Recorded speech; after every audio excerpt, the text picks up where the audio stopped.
All righty, everyone. This is Wayne here, and I am with Stephen Hoffman, and he is going to tell us about IAAL for 2025. Stephen, how are you today? Oh, I'm doing all right. About yourself? Doing very well. Tell us a little Good. bit about the event going on this year. So this is the second one. First one was back in 2023 in September in Kansas City. This year we're going to Cedar Rapids, and there have been a lot of comments about the location, but we can get to that. This is the automotive division of ALOA that's kind of taking over the mantle for Just Cars. After they had their last one in 2022, Ed Woods, president of this division, has worked to get this going. Like I said, this is the second one. We've got, we got 3 full days of classes, and I'm actually pretty happy with what we were able to put together. It took a lot of conversations and a couple of different people, and making sure that we had a good spread of advanced class, beginning classes, just really, hopefully really good education all in 3 days. And then we've got a 1-day trade show on Saturday, which is going to run 10 to 4, I believe. Nice. That's going to be good. So this 6 hours of trade show. Yeah, this is a spot to be for automotive guys that want to learn stuff. And what kind of classes are going to be offered? Like everything from somebody who's a beginner to all the way like really advanced stuff, like super high end BMWs and Range Rovers and that really high end stuff. Tell me a little bit about the classes. So just for example, some of the more beginning stuff, I've got a 4-hour class on Wednesday afternoon of an intro to auto class of just going over, like, it's very basic, because that's kind of my passions, is making sure that people have an understanding of the basics of what we're doing, and they're just not buying equipment and then hoping that they can do the job. So I've got a 4-hour class on the basics. We've got a 3-day Mercedes class. So for people who have been doing this and want to do Mercedes, we've got a class with who was teaching that one? We got Raphael and Jason Jowden. We've got some Asian locks. We have, sorry, I'm looking at the roster here because I don't have everything memorized. That's okay. Going into Asian locks, VW ignitions. We've got a soldering class. We've got Subaru, which is more needed than one might think. BMW programming and stuff on J2534. So we've got a couple of troubleshooting classes on just general tips, because there's little things that we learn over the years that if you would have known that back at the beginning, it would have made your life a little bit easier.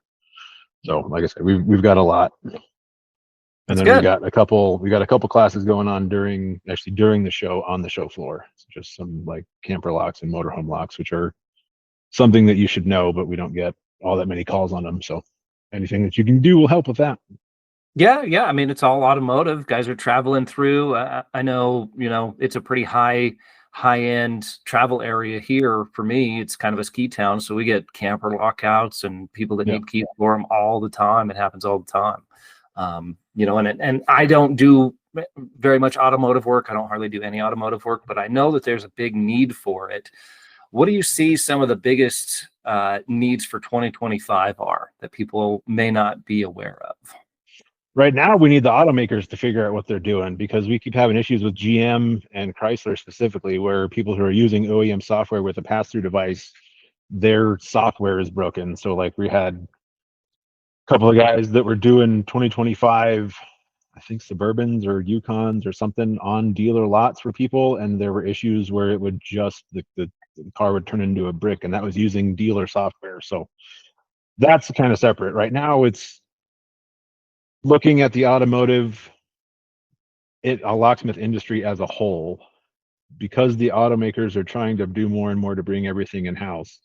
It's getting harder and harder for the aftermarket programmers that we use, AutoProPad, SmartPro, Autel, those kind of stuff. It's getting harder for them to crack stuff. For example, 21 and up F-150s still requires a pass-through device. There's supposedly an EEPROM workaround with Abritus, but I'm not going to do that. But yeah, it's just moving forward, it's making sure that you have an understanding, excuse me, of when you can program it with something that doesn't use OEM software versus when you need to have OEM software, and the requirements to use OEM software, be it NASTIF, whether it's needed or not, if you're going to fill out a D1, if you're going to uh, be able to program it. Saw a guy today that was trying to do a brand new Grand Wagoneer, and the radio frequency hub was locked. So without replacing that radio frequency hub, he can't program a new key. So yeah. Right. So these are all the little tricks and the little tips that if somebody tries to dive into this, and let's say they attend the wonderful YouTube university and learn a few things just enough to be dangerous, can end up bricking a car. Go ahead and define that a little bit more for people out there. What does it really mean to brick a car? How do you get it undone? And what can really happen? What are the consequences of that? I'd like to really bring that out so people understand a little bit better. So one of the more common examples, 2014 to 2017 Nissan Rogue with Smart Key, where at some point in the programming process, when you go in with your programmer, something that happens in that communication kills the body control module and the engine control module. This kind of started happening. It was almost a known issue 2016, 2015 or so. My the closest near death experience, see, it would have been, I think 2017, 2018, it might have been 2018. I was coming home from Just Cars actually, and one of my friends, Josh, had a Nissan Rogue come into his shop and tried to add a key, and it bricked, and they could no longer program a key. It had to go to the dealership, get a new ECM and BCM.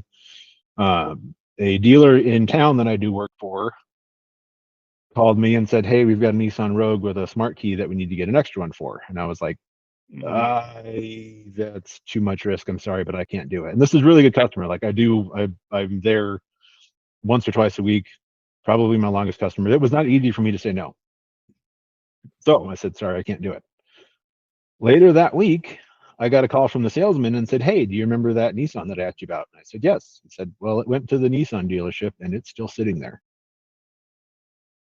The OEM software had fried the ECM and the BCM." And so this was, like I say, this was a known issue.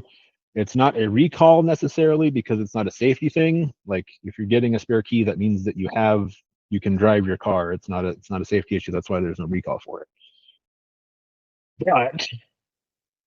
But I got the work order from him and I have it saved because anytime I go to do one of those, and I've done 4 of them since, 2 of them are at the auction, and both of the customers the retail customers, I had to go to them and say, "Look, this is a known issue with this generation of vehicle. Nothing, I won't know for certain until I go to program it if it's going to have an issue. Do you want me to proceed?" Most people have said no. A couple of them said yes. Dodge the bullet, key programmed fine. So, like I said, most common, the term bricked is when you lose communication with a module in the car that does not allow the car to run anymore. It can happen when you're doing EEPROM on a BMW. It can happen when you're trying to program a Nissan Rogue. It can happen on the 2025 and up GM SUVs. It sounds like I don't have any personal experience with that, luckily, but yeah. Okay. So when that happens, what is somebody looking at? Like, are we buying a new computer for that car? We're buying like tell me what the consequences and repercussions and how do we get that vehicle back up and running? Like, let's say that happens to somebody. What happens after that? 100% depends on what kind of car it is.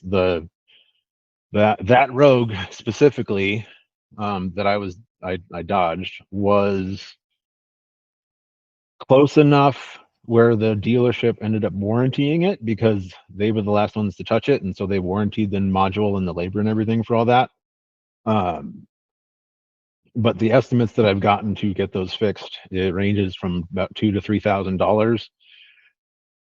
On a BMW, if it goes wrong, you're probably going to be a few double that, maybe.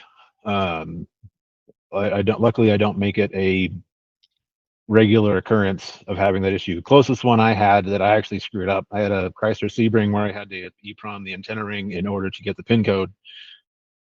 Somehow in the process, it went south and I couldn't get communication back. So I paid to get it towed over to the dealership. They put a new ring in it, cost me like $450, I think. So it happens to everybody. It's going to happen eventually. And you kind of got to have the understanding that basically what we're doing with our aftermarket programmers isn't necessarily the way that the OEMs designed how the software should communicate. So there's always a chance of something going wrong, but you need to have an understanding of what you're working on to try and prevent that.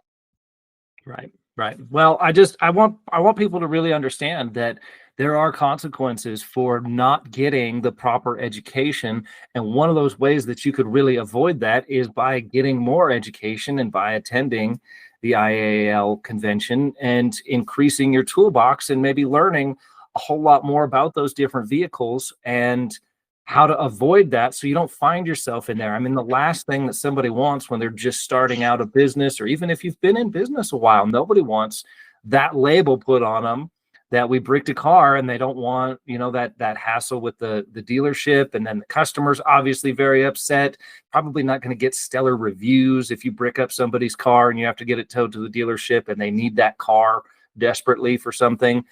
Those are all things that people really need to consider. And I hope people do really consider that. So what classes would you recommend? What are you most excited about for this year, for 2025? If I had time and I didn't have commitments to try and help everything go, I want to do the Mercedes class. I'm in a weird market. I have a BMW dealer, I have a Mercedes dealer in town, so I don't feel all that bad turning those calls down. That being said, I would like to be able to do them when necessary, because I do get calls to do them at the auction. What else? The automotive locksmithing troubleshooting, it's never a bad thing to have more hints and, like you say, tools in your toolbox to know, hey, if this happens, what am I going to do here? I've got a lot of stuff that I've learned over the years to help me do that. Volkswagen programming, that's another one. I've got limited experience because I've got a dealer in town.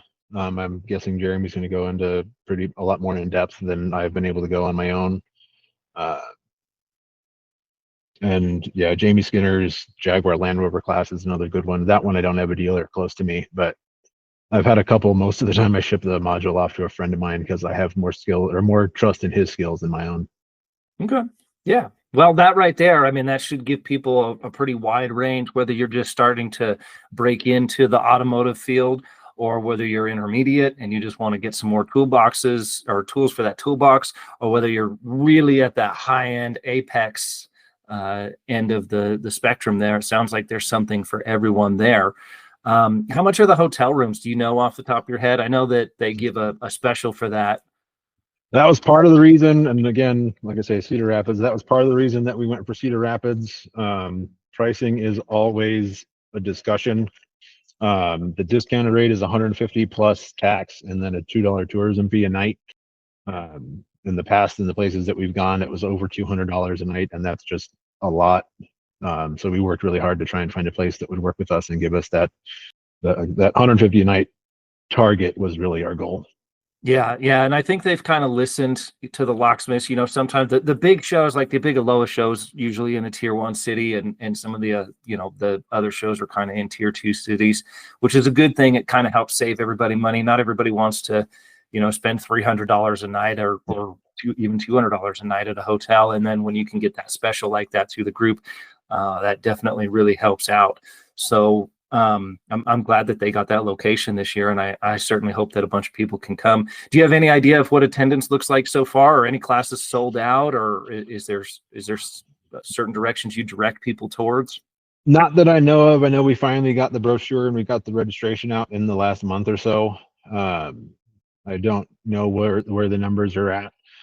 I know, so I'll just discuss it now. There's a part of the reason that we went for Cedar Rapids was the price. It does make a large difference even if we're going someplace that's maybe not an Orlando or a Vegas. If we can get the rooms down to 150 a night, that helps people afford to be able to go.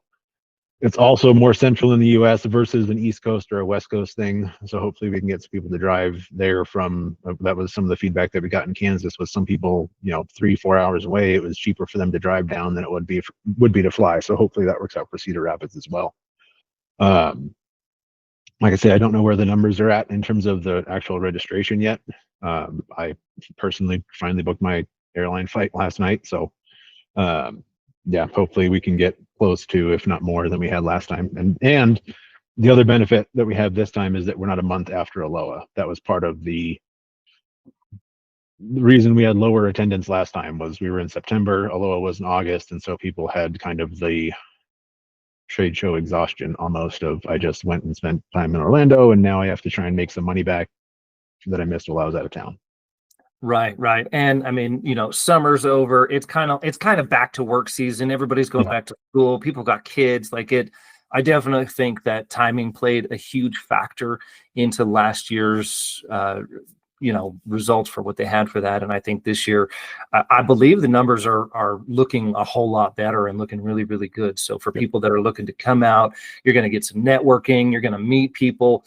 And that's one of the other things that I really think is so undervalued. I can't tell you, even though I don't do automotive work, when we do this for the SAFE organization or for some of the other locksmith stuff or the electronic access people, the people that I meet at a bar that I have a beer with, or the people that I have a dinner with, or the people that I meet in classes, some of those phone numbers have saved my tail so many times. And if I didn't go to that event, if I didn't meet with them, if I didn't break bread, if I didn't have a drink with somebody, that would have left me in a very vulnerable position. And that really helps out with this kind of stuff. If you don't have a phone full of numbers, of oh crap numbers, like excrement hitting the fan numbers, then you're really at a disadvantage. And the more of those numbers, the better, because that one person you have, or those 2 or 3 or 4 people you have, might not be able to answer the phone right then and there. I know when people call me in a jam, I usually try and help them out as much as I can. But if I myself am already tied up and busy, obviously I might not get that call. So it's good to have a rolling index of people that you can call when you have that scenario happen, and they can literally be the difference between bricking something up or not, or being able to kind of slowly backpedal out of that.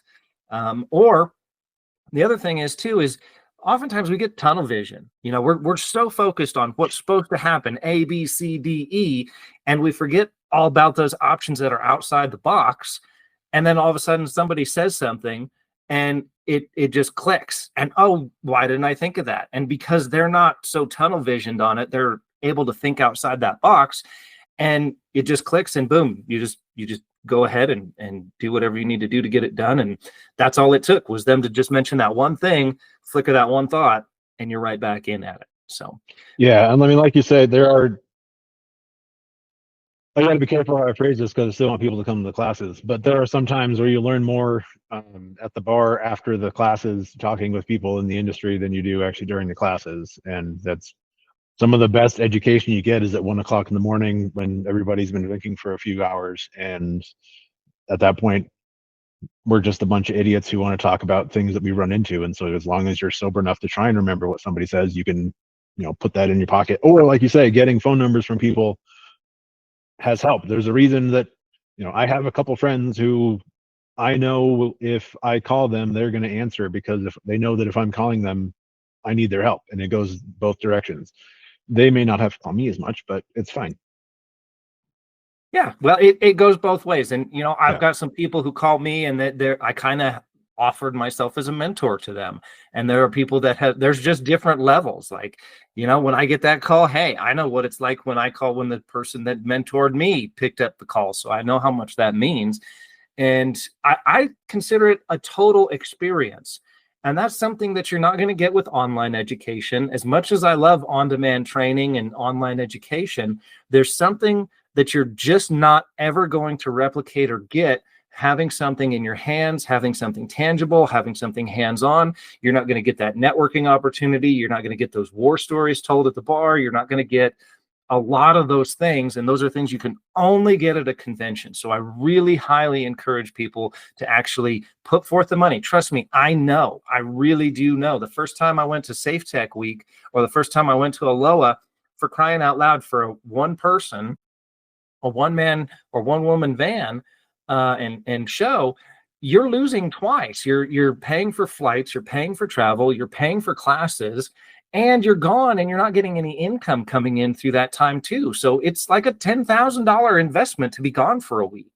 But it's something that also that $10,000 investment that I made in myself has 10x'd and produced hundreds of thousands of dollars in income on the back end.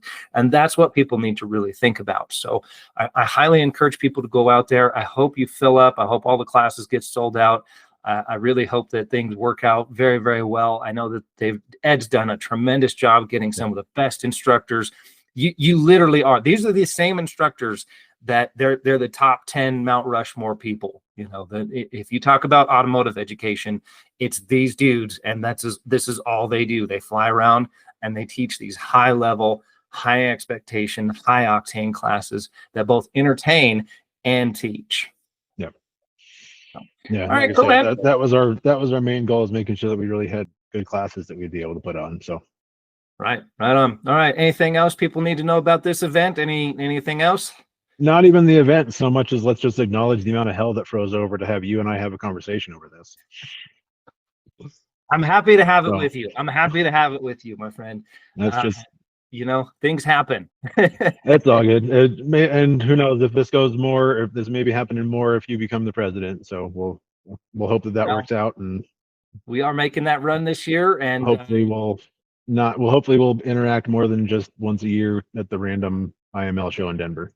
Yeah. No, I really do hope it works that way. I mean, you know, what's in the past is in the past, and I look towards the future. That's what I tell everybody. So I certainly hope it works out that way.